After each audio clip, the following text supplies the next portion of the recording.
Hello, Wanderers, and welcome back to another Talk About It Tuesday, where you guys submit topics, comments, anything that you guys want me to talk about, and we come here almost every Tuesday and discuss it. Now, without further ado, let's get into today's Talk About It Tuesday. But they say the same damn thing. Got niggas paying top dollar, dollar. Talking about that pretty brown frame. And I don't mean the Impala that you just hopped out of.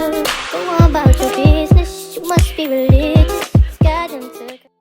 Okay, so for this Talk About It Tuesday, we only have one anonymous submission, which is from Ricardo, who says, "How was it growing up with Jamaican parents?" Now, when it comes to growing up with Jamaican parents, there's a lot of different aspects that I'm gonna have to dissect with that. Starting off with when it came to me just simply wanting certain things. Let's say new shoes, a toy, anything like that. Let's say I wanted to ask my dad for new shoes. My dad would tell me almost the same thing every time. When I was a little boy, I had to wear my bust up shoes, go to school, and my toes used to be hanging out the holes or whatever. I used to have old shoes going to school, and it was a whole lot. Like my mom, my mom and dad are both from Jamaica, and having that type of culture around me as a young child, it was really enjoyable. Like growing up, learning about where my parents came from, visiting the country itself almost every year when we got the chance, it was so enjoyable.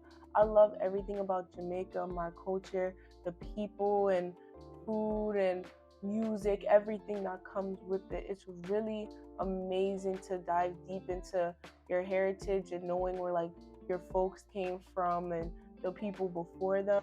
I really take pride in my culture, and for the simple fact that neither of my parents were originally born in America, they worked and found their way here, and they're here and they're doing what they need to do to not only support me but themselves. And my parents are both very hardworking people, so I'm really happy that I have such parents that care about me and love me and are always striving to do what is best for me. Growing up Jamaican, the food was amazing and still is amazing. I will never get old of stew peas. I'll never get tired of dumpling and ackee and sal fish or some jerk chicken or curry goat and white rice. I will never get tired of my culture's food. Growing up Jamaican, I love the food.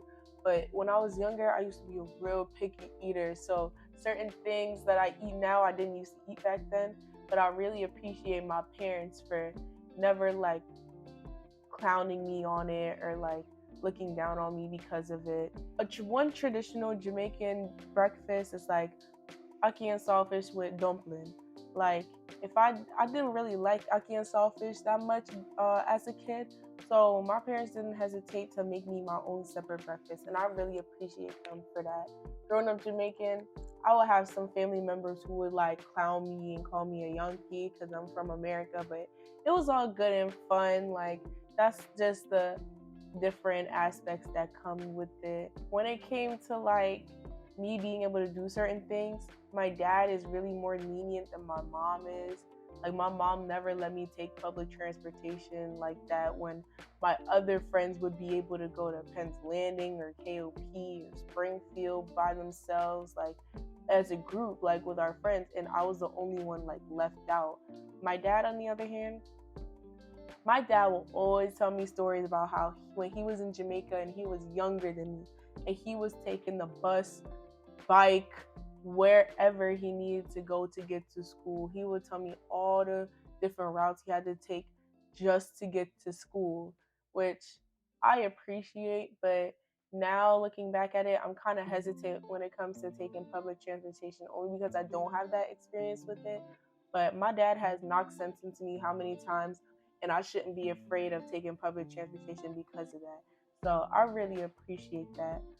Visiting the country itself, I haven't been to Jamaica since 2018, which really, really breaks my heart. We just haven't found the time, money, you know what I'm saying, all that stuff. But years before that, we went almost every single year, and almost every single year was the best trip I ever had. I love going to Jamaica so much. Jamaica at nighttime is one of my favorite things to experience in the world. The breeze is not too hot, not too cold. It's always just right there. Like the weather there is always just right. I love it so much. One of my favorite places is probably Dunn's River Falls. That's a place we visit a lot when I was a kid in Jamaica. It's a beautiful waterfall that you're able to climb. It's on the beach. It's really, really cool. And hopefully, I'm able to go to Jamaica this year so I can visit it again. But taking trips down there, stepping off the airplane, just knowing I'm about to have a fun behind trip, that's the best thing about like just growing up Jamaican to me. Like I couldn't imagine being tied down to any other type of people. The music, don't get me started on reggae. I love Jamaican music. My dad is a DJ, and I feel like one of the big reasons why I hold reggae and like Jamaican music so close to my heart, even though I wasn't born there, is because of how much him and my mom used to always play music. They love music. My parents love music. And my dad being a DJ, just watching him on his turntables, like just spin and play Jamaican music, reggae all day, like those are really great memories I'm gonna hold forever. Um, so mixed in with the food, the wonderful music Jamaica has to offer that has influenced so many other different aspects of our pop culture today, mixed with like the beautiful country itself and everything like that. That's what I really remember growing up Jamaican. Unless I bring a friend over or something like that, or they're probably on the phone with like customer service, something, you will never hear my family talk English.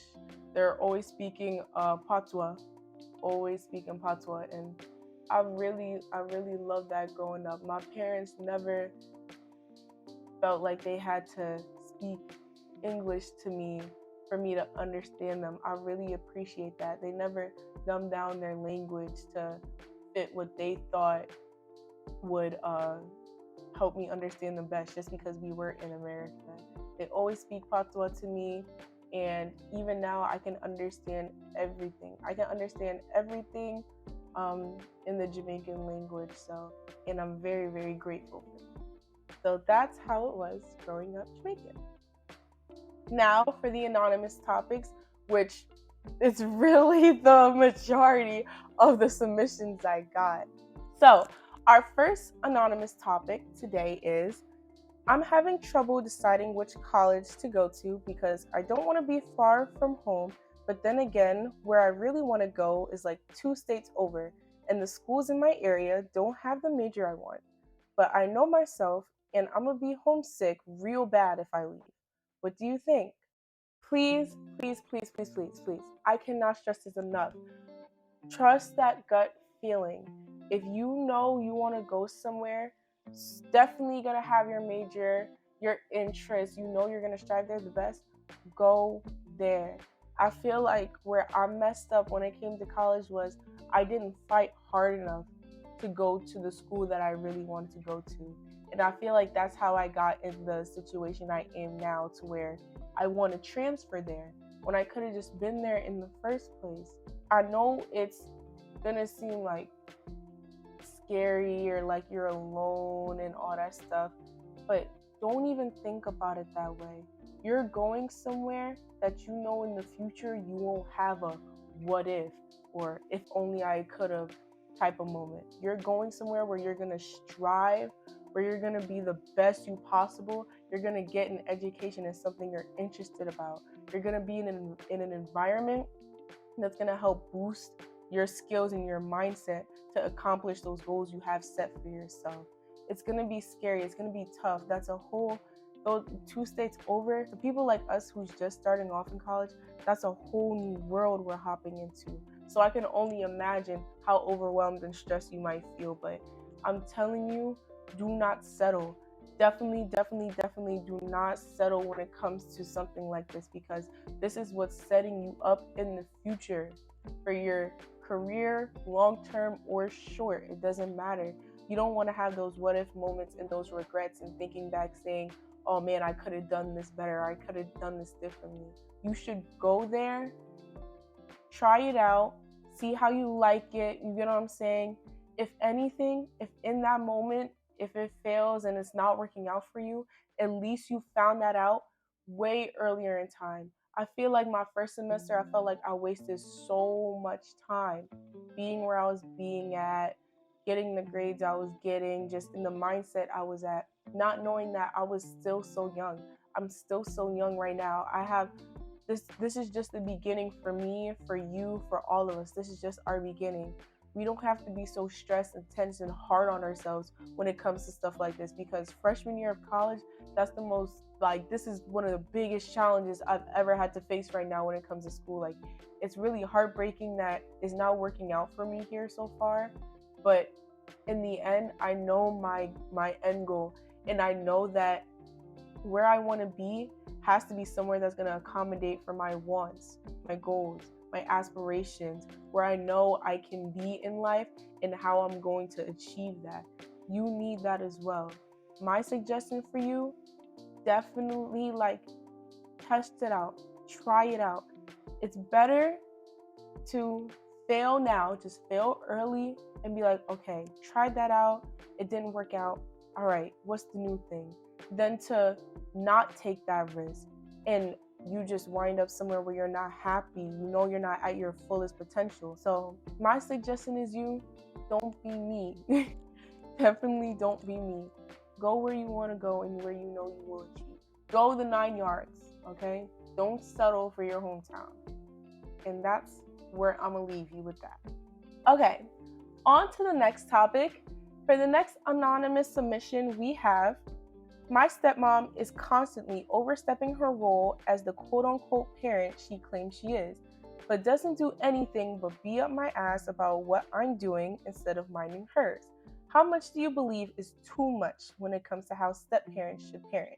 I feel as though because I have my own step-parent now, I can really give a deeper insight as to my opinion on this.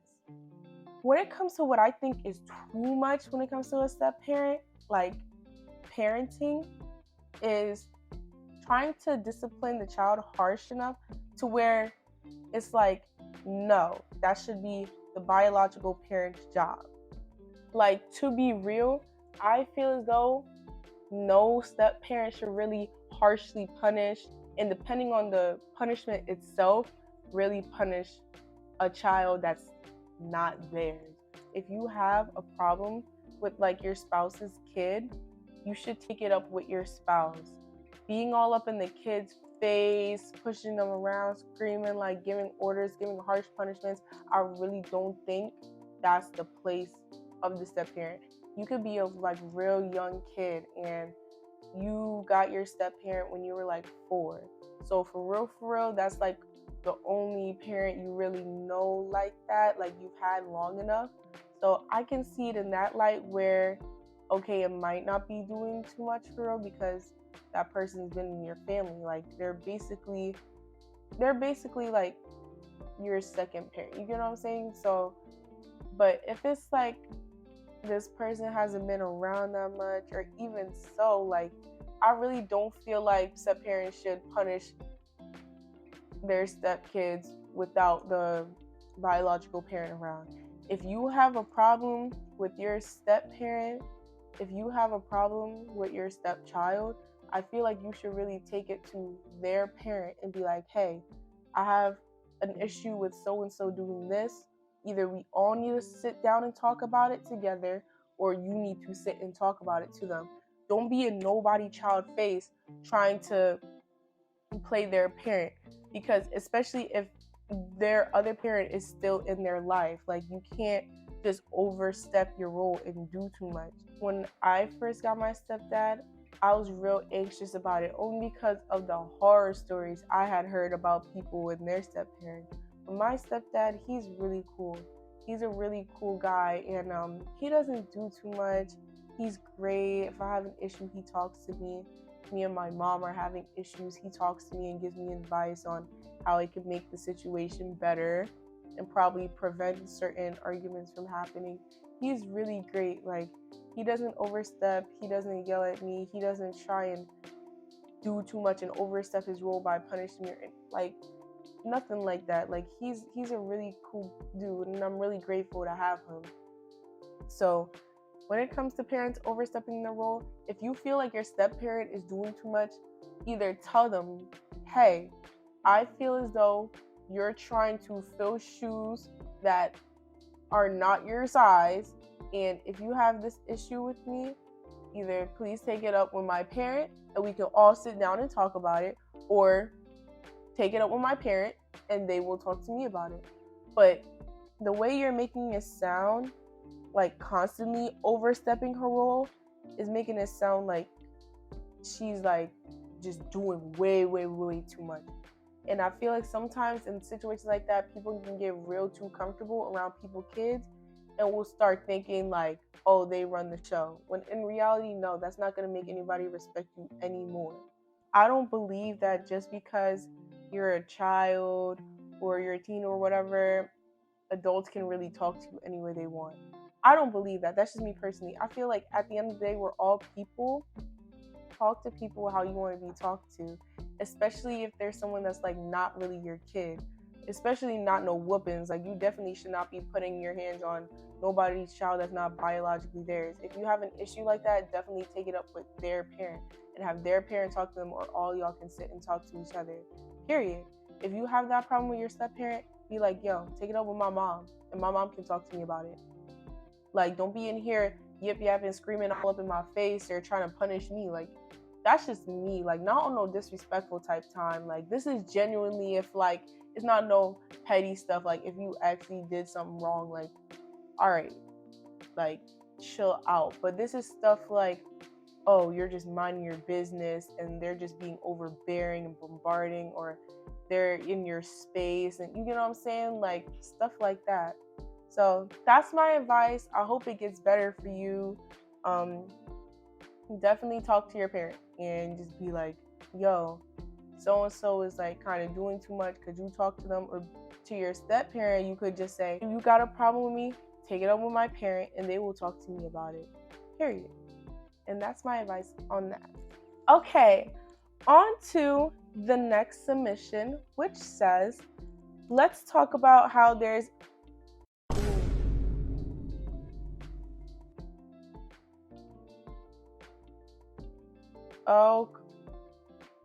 okay. Let's talk about how there's a designated place in the high where people go to have certain relations. What be going on in this school? You was I'm kidding. I'm kidding. No. And by high, y'all know what. If you know, you know. The high.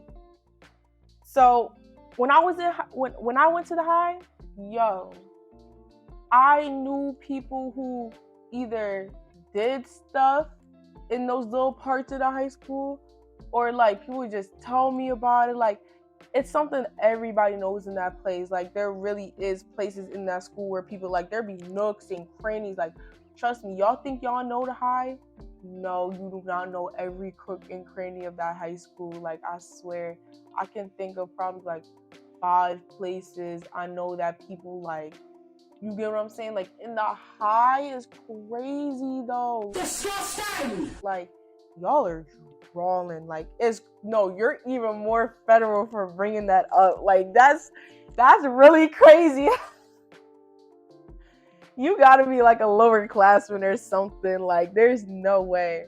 I think I think that's real. That school needs to be bleached.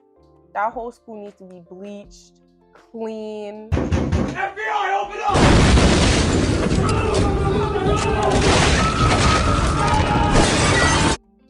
Everything like that. Like, that place, that's just nasty. That's dirty. Those stairwells need to be scrubbed. They need to be scrubbed from top to bottom. Everything like that. Like, yo, I can think of, like I said, a couple places where people think it's cool to be doing that in the high school. Like, come on now, bro. Like, and then you wonder why your grades messing up. You wondering why your grades are messing up. It's because you trying to do the nasty in the stairwell. Hello? Do y'all know the type of problems that I had with bugs? And y'all just bumping rugs all up in the stairwell, in the gym, and little crooks and cracks. Like, y'all know what I'm talking about. If you know, you know. Going to the high, you know what I be talking about. And y'all think that's cool? You know how many times I've seen condoms? There's condoms on the stairs, condoms in the hallway. It's nasty. Like, please don't do that. Like, I swear, like, I see it, the condoms, I swear, at least y'all using protection, but please, like, don't do that at school. Like, that is so. And then people, y'all wondering why they calling it the name they call it. Y'all wonder why they call our, I'm not ours. I don't go there no more. Do not claim. Do not claim. Do not claim. Y'all wonder why they call it upper dirty. Just saying. Y'all wonder why they call the school upper dirty. Because y'all be nasty. And then y'all be proud of that. Like, y'all are gross. So that's my viewpoint on that. Y'all are nasty. Like, that's something that I know that has been happening for years and years, and probably still will be happening years and years, because I swear you have to be a lower classman saying this, because nobody that already graduated will want to bring this crap up again. Like, see, it's being passed down to the generations before us. It's just going, that's the end. Dang. Good luck. Don't go near the stairwell near the basketball gym, and that's where I'm gonna leave that. Okay, on to our next submission, which says, while being in college, how do you try to make sure you don't get overwhelmed? Now, I kind of went over this briefly in my last Talk About It Tuesday video. When it comes to making sure I'm not getting overwhelmed by like all the thousands of things I have to do, I really have one tool that I try to stay consistent with to help me out with that. This is a reflect and focus notebook that I got for my birthday from my best friend's mom. I wrote down my goals, my aspirations in it. It has boxes for me to put what I'm grateful for, my mood. I circle a little smiley to tell how my mood is, and they have task boxes for me so I can write down maybe a task I want to get done for the day, and when I complete it, I can check it off. This is really, really good for me because I am a huge overthinker.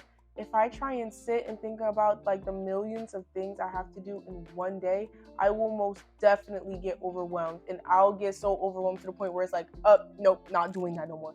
You know what I'm saying? Like, I don't even want to try. Like, throw my hands up at it. But with this, it helps me be organized. I can write down what my goal is for the day, like in sentence form. Then I can write down the tasks, and it has a little spot that says I'm letting go of. And usually in that spot, I write procrastination, self-destruction, and self-doubt, because I feel as though your biggest, worst enemy is yourself. And you're the only one that can stop you from really achieving the goals you want to. So procrastination and laziness and self-doubt, those are all things that will hinder you in what you're trying to do. You know what I'm saying? So with this notebook, I'm able to just organize everything I have to do. It's great to see all the thousands of thoughts in my head that stress me out, written out nice and neatly and in list form, so I can be like, you know what? That doesn't look like too much. I was just overthinking it. Let me hurry up and get this done. So I suggest, if you guys are ever overwhelmed like this, getting a notebook just like this is like really, really helpful. It's helped me a lot, and I know it can help many other people stay organized as well. So that's my advice on that. Just for any tips, if you're middle school, high school, college, don't be overwhelmed. Definitely write down all your thoughts, all the things you have to do in a good notebook. Okay, and for our last anonymous submission on Talk About It Tuesday, we have, if your friend stops dating someone, is that person off limits?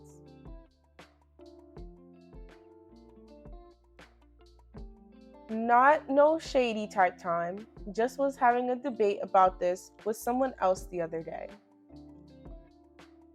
Honey, my honeycomb berry, my sweet berry pie. Exes are off limits. If they were talking, like deep talking, off limits. Sometimes even a crush, sometimes even a crush, like someone your friend had a crush on, that's sometimes can be pushing it. Like, I don't know, like, think about bro code, think about girl code. Like, come on now. Like, me personally, I already had bad experiences with that. We're not gonna get into it, but I already had bad experience with that. I was with someone, and then my friend thought it was cool to be with them. Like, I already went through all that. You know what I'm saying? It's not cool. It's not fun, especially for your friend who has to like sit and watch that. For your friend who has to like sit and listen to you talk about like someone they used to date or someone they used to like it's not fun. It's like, to me, that's real shady. Like, that's real shady, because let's say you used to hang out with their significant other. What type of thoughts were you having? Did you like them then? Were you feeling them? Were you resenting your friend over here because they were with someone you liked, but they had them first? Like, come on now. That's real, like, that's real gross. Like, that's real drawing. Like, don't be that type of person. Not saying that you are. You say this is a debate y'all having, but that's just my viewpoint on it. Like, me personally, I'm not going for nobody my friend had dated, was talking to in the talking stage with. Like, I'm not doing that. I'm not nobody's sloppy seconds. I don't want your sloppy seconds. And I'm not about to be over here passing nobody around the crew with you. Like, hello, this is not a hot potato. This is not leapfrog. Like, that's real disgusting. Like, I don't know where you came from. You just came from my homegirl. I don't even know where she be at half the times. Why would I want you? You're dry. Like, I'm just saying, like, come on now. Obviously, if y'all ain't work out, that's for some type of reason. And you're supposed to stand by your friend on that. Why are you over here thinking, that person kind of looking real, like, no, you're not supposed to do that. If anything, you were never that person's friend to begin with, and you already had these shady behind thoughts. Like, you're not real. You're not a good friend. You're fake. You're resentful. You're envious. That's just me personally. Now, on the standpoint where it's like, oh, even if you like talk to them, like me, I know people that's like dated their friend's exes and their friend is cool with it. On that standpoint, okay, your friend is cool with it. Me personally, I still think that's kind of weird. That's just me. I still think that's real weird. Like, I don't see how people can be with their friend's ex and everybody still hang out, be all kikiing, like everything's funny. Like, that's what I mean when I say loving the crew. Cause like, dang, like, it's just that simple. It's that easy, huh? But yeah, nah, like, if it's something like that where like you let your friend know, like, hey, I'm feeling so and so, and they're like, well, I don't care, I already had them, go ahead. Then I mean, shoot, hot potato yourself till you friggin' pass out, I guess. But if it's a situation where like, oh, maybe they were just like in the talking phase and it didn't work out, depending on how deep in the talking phase, I wouldn't even do that either. I feel like that's getting real close to like crossing the line. If it's like they seen the person like once or twice and thought they were cute or something, and you told them straight up like, ooh, I think they cute too, like, all right, then don't dilly-dally. You think they cute too? All right, then hop on that then, because you gonna be real salty when your friend end up with them and then you looking dumb just sitting there listening to your friend go on and on and on about how happy this person making them. Like, don't be that type of person to like hold in your feelings. We're gonna be real all 2023 and beyond. if you feel as though like you and your friend is starting to feel the same person, let them know straight up. Don't be fake and hold that crap in, because that's how issues start. And me personally, I'm the type of friend where if you don't let me know that, me and you gonna have some like serious problems. Like we gonna have serious problems, because like that's kind of like, all right, now I have to think about my emotions. Now my emotions is messed up, because now I feel as though as a good friend I am, I have to accommodate for the information that you did not tell me. Like, hello, be fair. You got something to say? Say it. Oh, I'm feeling that person too. Just say it. Like, or if you don't want to say it, don't say it and keep it to yourself. Don't be over here envious and resenting your friend behind their back. You're shady. Jail time. Like jail. Like you're going to jail. Like, hello? Don't do that, because really at the end of the day, you're gonna be the one that looks like the villain, not your friend, not you. Like you're gonna be the one that looks goofy because you ain't let them know that straight up. Don't be out here lusting for your friend's ex. Don't be looking at your friend's ex like that's not cute. I've had people tell me, like, people I used to talk to, my exes was like, oh, they kind of cute or this and that. And I'll be looking at them like, are you dumb? Like, I will smack you. Like, keep it a buck. What you mean by that? You get what I'm saying? It's like my friends. Like, hello, what you mean? Like, no. Anybody that I feel like I used to like, if I used to like them and I don't care about them, all right, that's cool. But if you know I still like kind of like have feelings for them or something, don't be all like, up in my face like talking about them like that, because now I'm gonna look at you like, what, you like them or something, you want them or something. Like, hello, don't do that. Like, don't be lusting over nobody's sloppy seconds. Like, that's not cool. So my opinion on that, yeah, no, it's anybody your friend dated, talk to, anything, like they're off limits. Find your own. Literally find your own. Like, I promise you, there's so many other people in this world. You can find someone. I promise you. They don't have to be crappy people either. There's some good people out there. I promise. So with that being said, leave the exes of friends alone. Stop it. With that being the last submission I have for today, this will conclude this week's Talk About It Tuesday. If you guys would like to leave anything for me to talk about for Talk About It Tuesday in my next video, the link will be in the description for the Talk About It Tuesday link. Or if you guys want, you can always leave comments below and I will surely answer those with any topics, questions, concerns you guys may have that you guys want me to discuss and Talk About It Tuesday as well. Don't forget to like, comment, subscribe, and click the notification bell on this video, because I will be doing a lot with this channel really soon and I don't want anything to fly over you guys' head. So definitely click that bell so you will get notified every time I make a post. And with that, thank you for wandering into the rabbit hole with me. I cannot wait to see you guys the next Talk About It Tuesday. Go on about your business, you must be religious. Goddamn.